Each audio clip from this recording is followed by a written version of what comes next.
Padre Fábio, como é possível crer em Deus em tempos tão difíceis?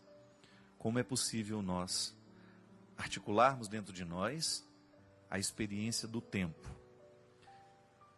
Tenho visto cada vez mais as pessoas se desesperarem por causa das coisas ruins que acontecem no mundo, porque não sabemos esperar pelo tempo das coisas. Fale alguma coisa sobre isso. Bem, foi justamente sobre isso, a Márcia de São Paulo, foi sobre isso que a gente começou falando, né, no início do programa. Eu gostaria de dizer que a experiência que nós fazemos do tempo, ela é diferente, cada vez mais diferente. Você não pode negar que a maneira como a sua mãe experimentava o tempo é muito diferente da maneira como você experimenta hoje. E vai ser cada vez mais diferente à medida em que essas gerações se renovarem. Porque o tempo, essa categoria, né, filosoficamente falando, é bonito falar sobre o tempo. Mas vamos falar sobre este tempo prático do relógio, da agenda, do compromisso. Nós realmente, você tem razão, nós não sabemos esperar pelo tempo das coisas. Porque nós somos fruto de um tempo, né, de uma época em que as coisas acontecem de maneira muito acelerada. O acontecimento de hoje, ele precisa ser resolvido agora, neste momento. Nós não sabemos mais dormir sobre as questões. É impressionante o quanto que a pressa do nosso dia a dia tomou conta de nós. E gerou um novo jeito de ser gente, né? É engraçado, é interessante perceber a grande mudança antropológica. O ser humano é novo, o ser humano é diferente a cada dia. E essa diferença está diretamente ligada à experiência que nós fazemos do tempo. Antigamente as pessoas tinham mais paciência com as coisas, elas tinham mais... tinham que esperar pelas coisas, né? A gente já deu esse exemplo aqui várias vezes. Hoje você compra uma roupa pronta, você passa, olha na vitrine e leva para casa. Antigamente não. Você já começava falando uns 2 meses antes. Ah, preciso comprar um tecido para fazer um vestido, para a festa do não sei o quê. Não era assim? Aí você comprava o tecido, pensava em qual costureira que ia fazer, procurava um modelo nas revistas. Eu lembro direitinho das minhas irmãs comprando revista para procurar modelo de roupa. Imagina que hoje existe isso, né? Isso é muito raro. Aí depois ia lá, comprava os aviamentos, depois de comprado o tecido, escolhido o modelo, comprava os aviamentos, levava para a costureira. Geralmente a costureira falava, eu vou precisar de uns 20 dias para fazer, que eu estou muito apertada de costura. E aí a pessoa esperava aqueles 20 dias. Aí ia lá, fazia a primeira prova, segunda prova, terceira prova, até que o vestido ficava pronto. Então da compra do tecido até a feitura e a estreia do vestido, que geralmente era na missa, né? Estreava roupa nova só na missa. Tinha aí um espaço de 2, 3 meses.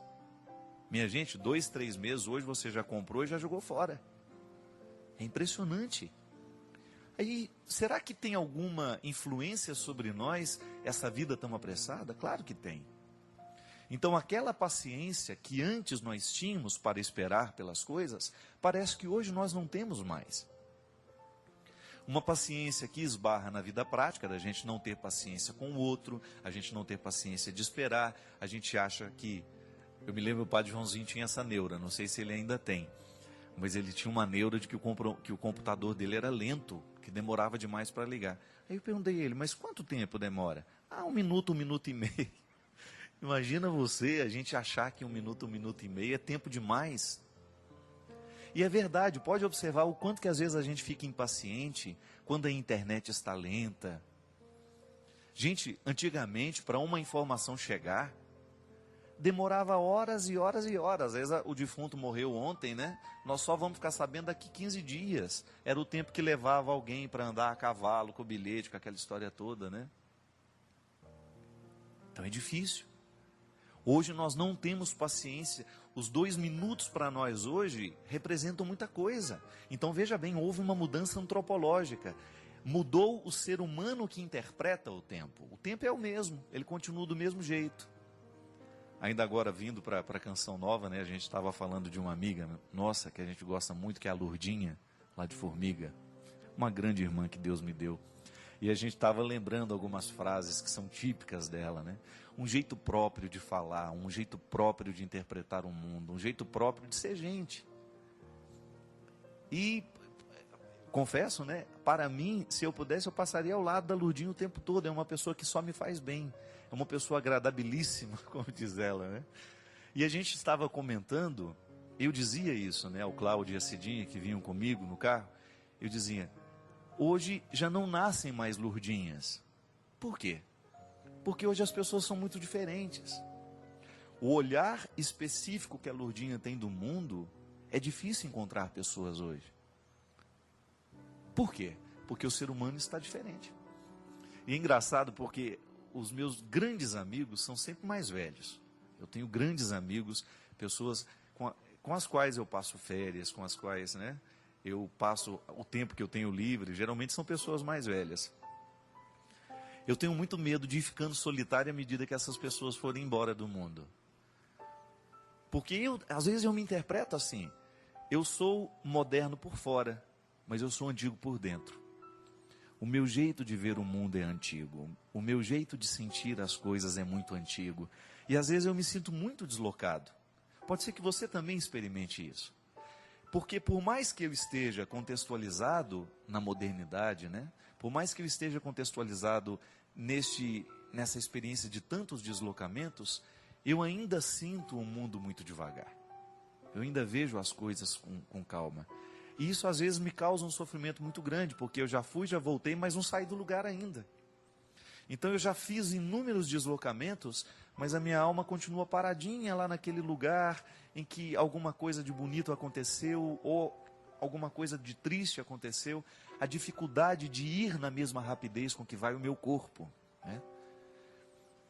Por quê? Porque eu sou um homem contemporâneo, ligado a uma série de coisas da modernidade, conectado na internet, conectado nos celulares, mas ao mesmo tempo o meu jeito de sentir o mundo ainda é muito antigo. E esperar pelo tempo das coisas nos dias de hoje é mais penoso, porque nós somos muito rápidos. Então veja bem, volto a dizer, o tempo é o mesmo. O que muda é o ser humano que interpreta o tempo. Então muitos sofrimentos que nós vivemos estão diretamente ligados à nossa incapacidade de esperar pelo tempo das coisas. Pode observar o quanto que hoje as pessoas têm dificuldade de fazer sacrifício. E eu não estou falando de sacrifício daquele de você se chicotear, de sentir dor, não. Sacrifício que está diretamente ligado às metas que nós precisamos cumprir. Então, digamos que eu tenho que fazer aquela prova, eu tenho que estudar para essa prova. Então eu tenho dificuldade de me aquietar, de estabelecer um tempo para esse preparo, de estudar, de me dedicar ao estudo que vai me capacitar a fazer a prova. Nós queremos já entrar na internet, pegar os resultados da prova pronta, ou então já termos por antecipação quais serão as questões que cairão na prova, para eu me dedicar o mínimo possível. E eu fico muito preocupado, minha gente, porque essa incapacidade de lidar com o tempo, de ter paciência com as coisas, vai gerando um ser humano muito preguiçoso nos dias de hoje. Um ser humano muito pragmático, que quer tudo pronto, né? É por isso que cresceu tanto a venda de livros de autoajuda. Muito embora nós sejamos classificados como autores de autoajuda, eu não acredito nisso. Porque eu não vejo em nenhum livro nosso uma proposta pronta. Leia esse livro e você vai ser feliz. Não, isso não existe. Leia esse livro e quem sabe ele vai ser um instrumental para você tomar as suas decisões, não é? Infelizmente compreendem o livro de autoajuda como um livro de receitas prontas, e não é bem assim. Nós precisamos refletir, nós precisamos pensar sobre os nossos problemas e agir, e viver o sacrifício que tiver que viver, e esperar pelo tempo que tiver que esperar, para a gente não colher o fruto verde. Quem tem muita pressa, come cru, não é a verdade? Não tem o ditado popular?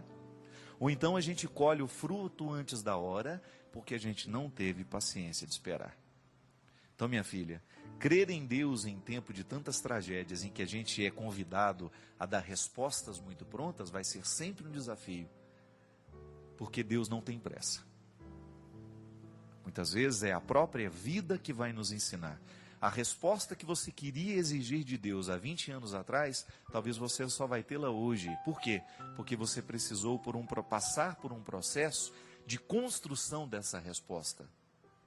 Deus não é um pai que fica adulando os filhos, dando a eles os doces na hora que eles querem. Deus quer que a gente verdadeiramente chegue ao lugar que a gente precisa chegar. Ele nos dá a graça, mas a gente precisa fazer o esforço da caminhada. E às vezes é justamente não ter disposição para o esforço da caminhada que compromete o resultado final. O Senhor esteja convosco. Ele está no meio de nós. Derrame sobre nós, sobre o nosso coração, sobre a nossa vida, a bênção do Deus Todo-Poderoso, Pai, Filho e Espírito Santo.